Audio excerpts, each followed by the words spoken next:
বড়দেরকে প্রণাম, শ্রদ্ধা এবং ছোটদেরকে ভালোবাসা জানিয়ে আজকে শুরু করছি সত্যি ভৌতিক ঘটনার এপিসোড 7। আজকের ঘটনা পাঠিয়েছে সুন্দরবন থেকে দেবু রয়।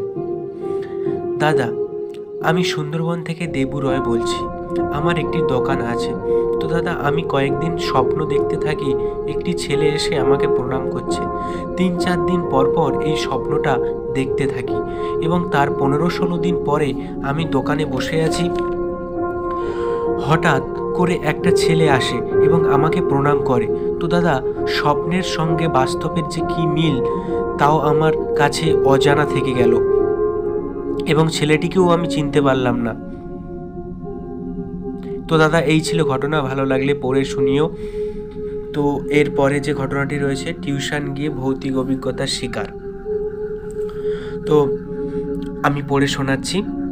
দাদা, আমি সুন্দরবন থেকে তনয় বলছি। আমার বন্ধু বিপুলকে নিয়ে একটি ভৌতিক অভিজ্ঞতা শেয়ার করছি। তখন বিপুল আর আমি একই টিউশনে পড়তাম। আমাদের টিউশনটা ছিল নদীর পাড়ে।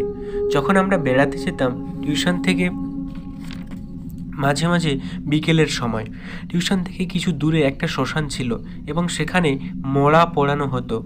আমরা যখন রাত্রে পড়তে যাই মাঝে মাঝে ভয়ও লাগতো। একদিন টিউশন থেকে বাইরে গেছি দিনের বেলায় ঘুরতে। হঠাৎ শ্মশানের দিকে গিয়ে বিপুল অনেকক্ষণ ধরে দাঁড়িয়ে কি যেন দেখছিল। আমি বলছিলাম, এদিকে চলে আয়, ওদিকে যাস না। এবং কেন শুনবে বিপুল?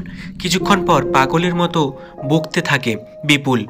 আমি ভয় পেয়ে গিয়ে টিউশনের কাকুকে ডাকি এবং ধরে নিয়ে এসে সবাই মিলে জিজ্ঞেস করলাম কি হয়েছে। ও শুধু বলল, আমাকে ধরেছে, আমার শরীর ভার হয়ে যাচ্ছে, আমাকে তাড়াতাড়ি কোনো ওঝার কাছে নিয়ে চল। এবং তারপর পাগলের মতো আবার বিড়বিড় করে বকতে লাগলো।